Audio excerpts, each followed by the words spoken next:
Cukup, jadikan aku pelajaran ya. Ini ceritaku dari sepenggal pengalaman hidupku. 16 November 2020, aku mengalami kecelakaan tunggal. Saat itu sedang dalam perjalanan pulang dari arah Jakarta menuju Parung, Bogor. Kejadiannya sangat cepat sekali. Jadi saat itu ada laki-laki mengendarai motor dengan kecepatan tinggi, menyalip aku dan berhenti mendadak tepat di depanku. Sontak, aku pun kaget, langsung menarik rem dan membanting motor ke kiri.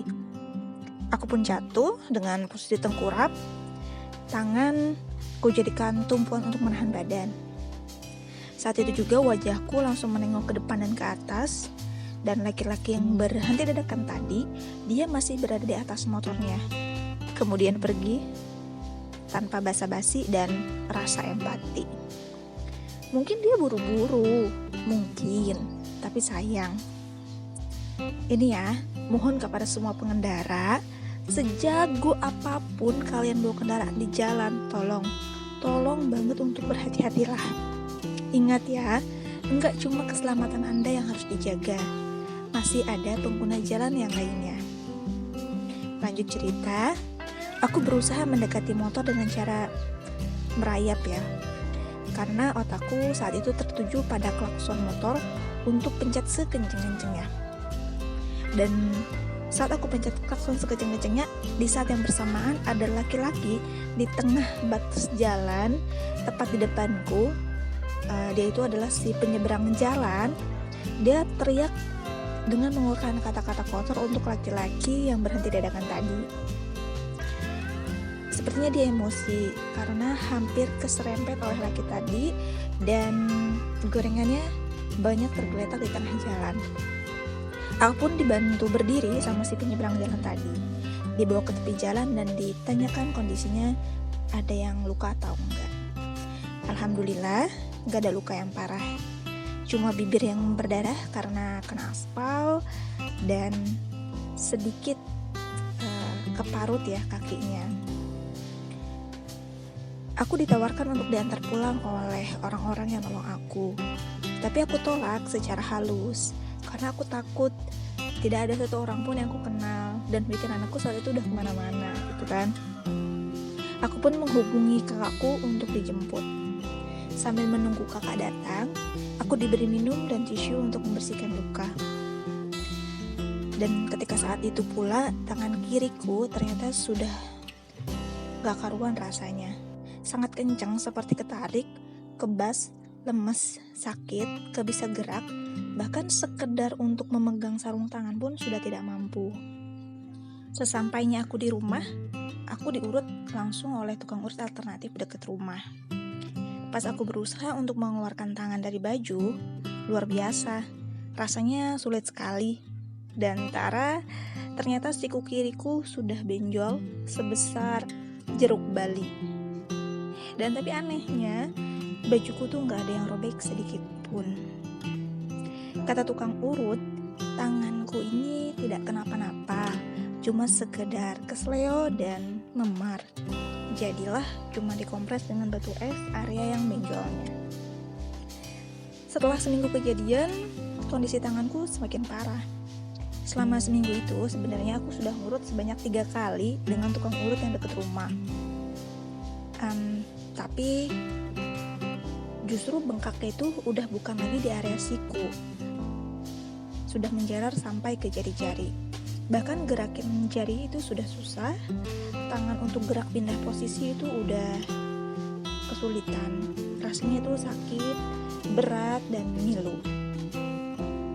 Akhirnya karena tidak ada perubahan tersebut, aku dibawa oleh kakakku ke tukang urut alternatif Cimande, ahli patah tulang di daerah Bogor. Setiap kali aku ngurut di Cimande tersebut, itu rasanya udah gak karuan. Padahal ngurutnya itu cuma sebentar sih, tapi aku tuh gak bisa nahan sakit gitu ya. Pernah juga setiap kali ngurut itu tangan itu dipaksa untuk nekuk sama si tukang ngurut, dibantu tekukin sekaligus. Ya itu saat yang kayak gitu yang sakitnya luar biasa. Tapi balik lagi, tangannya tuh turun lagi, nggak bisa bertahan lama sedikit pun ketika posisi nengkuk. Pernah juga diinjak pakai kaki daerah pundaknya. Tapi mungkin itu adalah metode cara ngurutnya ya. Dan selama 2 minggu tanganku digips dengan papan dan 1 minggu digips dengan bebat perban aja. Alhamdulillahnya selama ngurut 1 bulan di Cimande tersebut, tangan aku udah gak bengkak parah lagi. Tapi malah kelihatan lebih kecil tulangnya dibandingkan tangan kanan. Perkembangannya juga tangan kiri udah bisa gerak-gerak. Nah dari situ aku udah bisa gerak, aku bisa muter-muter, aku udah bisa sedikit banget untuk nekuk. Karena setiap kali aku berusaha untuk naikin ke atas tangannya, itu kayak ada yang putus bagian lengannya, turun. Dan setiap kali aku berusaha untuk nekuk, itu kayak ada yang nusuk-nusuk.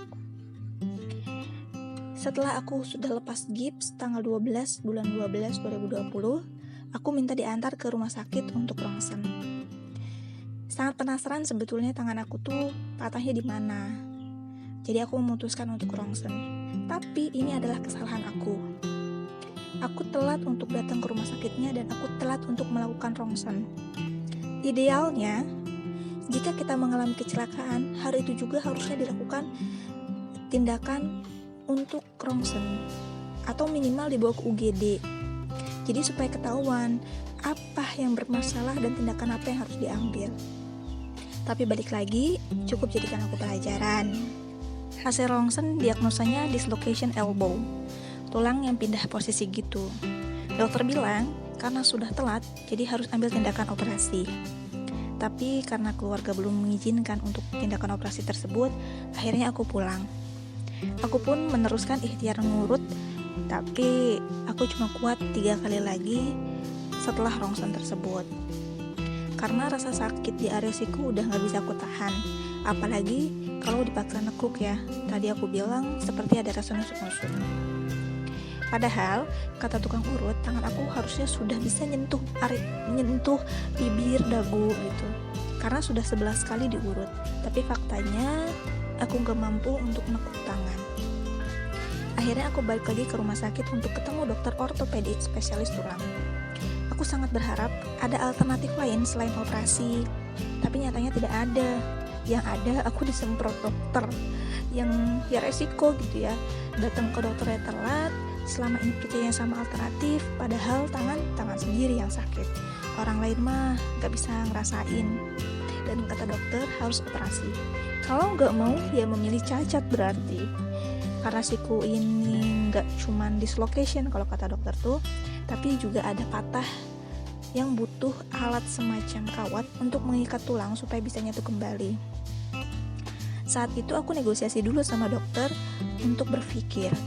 Dokter malah bilang, kemana aja kamu selama ini? Seharusnya mikirnya tuh dari kemarin-marin, sambil ketawa. Dan akhirnya aku dikasih waktu 2 hari untuk ambil keputusan. Sebenarnya banyak yang aku takutin saat itu, dimana aku gak punya support system sama sekali. Karena bagi masyarakat awam, operasi itu menyeramkan, lebih beresiko. Tangan nantinya dipasang pen malah bakalan kesusahan. Dan sangat percaya bisa sembuh tanpa harus operasi, yang penting jalaninnya sabar, dan lain-lain. Tapi aku udah nekat sih, penjelasan dokter lebih masuk akal, ada dasarnya, dan beliau pasti tahu ilmunya. Kalau ibuku udah ridho, aku ambil jalan operasi. Alhamdulillah ibu ridho. Akhirnya, aku balik lagi ke rumah sakit untuk ambil keputusan siap operasi. Namun, gak semulus yang dibayangkan ternyata. Aku harus berdrama dulu dengan biaya administrasi. Nah, ini informasi juga untuk semua, sangat penting. Jika mengalami kecelakaan lalu lintas, biaya rumah sakit itu sebetulnya ditanggung oleh BPJS Jasara Harja, sesuai dengan limit yang diberikan. Jadi ada batasan limit yang dikasih. Tapi gak semua sih, sebetulnya gak 100%. Ada sekitar beberapa persen setiap tagihan itu harus kita siap-siap bayar. Gak banyak. dan nggak semua obat-obatan tuh ditanggung. Jadi ada yang harus kita beli lagi di luar rumah sakit. Jadi untuk tindakan pengobatan awal di rumah sakit ini tidak bisa menggunakan BPJS Mandiri ya. Agar BPJS Jasara Harja ini bisa diklaim, kita harus mengurusnya ke kantor kepolisian Laka Lantas wilayah kita alami kecelakaan. Karena waktu itu aku kecelakaan di daerah Depok, maka aku akan mengurusnya di Laka Lantas daerah Depok. Selain itu juga ada prosedur-prosedur yang harus kita ikutin. Nah, jika kita sudah mendapatkan berita acara kecelakaan dari kepolisian, baru kita bisa mengurus administrasi di rumah sakit. Sebab berita acara kepolisian inilah yang menjadi syarat utama. Akhirnya, aku dijadwalkan operasi di hari Jumat 15 Januari 2021 dan harus sudah masuk kamar rawat di hari Kamis malam Jumatnya. Selama di rumah sakit, justru aku lebih kesulitan gerak sih. Tangan kiri memang tangan yang sakit ya. Terus tangan kanan, tangan yang diinfus. Dan infusannya itu bikin tanganku tuh bengkak mulu, nyeri dan darahnya sering naik kalau misalkan banyak gerak. Jadi benar-benar di rumah sakit itu aku butuh pendamping untuk segala hal. Dan di hari Jumat 15 Januari 2021 aku sudah siap untuk operasi. Sudah berada di ruang operasi, tinggal bius gitu. Tapi dokter bilang, mohon maaf ya mbak, kita reschedule, insya Allah besok ya operasinya. Loh, kenapa? Aku kaget kan. Jawaban dokter adalah, soalnya kami curiga di area tulang lengannya mbak. Maaf ya mbak, pemeriksaan kemarin saya lihatnya kurang fokus gitu, hanya fokus di area siku. Jadi sekarang mbak harus lakukan CT scan dulu dan ronsen ulang, supaya kita tuh tahu sudah sejauh mana dan sebanyak apa serpihan tulang mbak. Dan di saat itu aku auto kebayang serpihan beling dong ya. Dan jadinya hari itu gagal operasi, tapi jalanin pemeriksaan ulang. Alhamdulillahnya sih dokter gak main bedah aja. Bisa jadi ini yang terbaik dari Allah buat aku, daripada salah tindakan nantinya. Alhasil, tepat 2 bulan kecelakaan, 16 Januari 2021, jam 1:30 aku dioperasi. Sebelum masuk kamar bedah, aku sempat nanya sih sama perawat. Kategori operasi aku operasi sedang, dan potensi pendarahan mungkin aja sih terjadi. Dan paling 1,5 jam sampai 2 jam aja. Tapi ternyata operasi aku lumayan berjalan lama sih. Dari 1:30 baru keluar ruang operasi itu jam 5. Terus aku dibawa ke ruang radiologi untuk ronsen ulang hasil operasinya, dan balik lagi ke kamar itu pas azan maghrib. Jadi kurang lebih dari 1:30 sampai azan maghrib proses operasi aku. Nah, selama 20 jam aku bed rest total di atas kasur dan gak boleh banyak gerak. Cuma baring aja gitu di atas kasur dan gak boleh banyak gerak, pindah posisi tubuh. Demam itu pasti, tapi alhamdulillahnya dikasih stimulus obat lewat infusan saat itu. Sorenya aku udah boleh dan bisa duduk dan berdiri. Bahkan aku harus pulang hari itu juga. Senang sih udah bisa pulang ke rumah. Cuma kalau masih bisa dirawat, lebih baik aku milih dirawat 1 hari lagi aja. Tapi sayangnya gak bisa. Seminggu pasca operasi, aku masih sering demam. Tapi alhamdulillah banyak orang baik yang mendoakan kesembuhan aku dan juga jenguk aku. Terima kasih buat teman-teman, bapak ibu, saudara-saudara, dimanapun kalian berada, semoga dalam lindungan Allah. Untuk kasus aku ini butuh 1 bulan untuk lepas jahitan. Selama 2 hari sekali aku berobat jalan. 1 bulan pertama untuk ganti perban dan kontrol ke dokter. Dan setelah jahitan lepas, masih sampai sekarang nih, tiap 2 hari sekali aku berobat jalan untuk terapi gerak tangan. Ini tangan aku pasca operasi 2 minggu. Meski masih dibebat dan belum lepas jahitan, aku dipaksa dokter untuk terus latihan di rumah. Karena tangan aku kan sebelum operasi itu udah kaku. Bisa makin parah kalau nggak banyak latihan gerak nantinya. Walau sakit, tentu ini sakit banget dan nangis, aku paksain.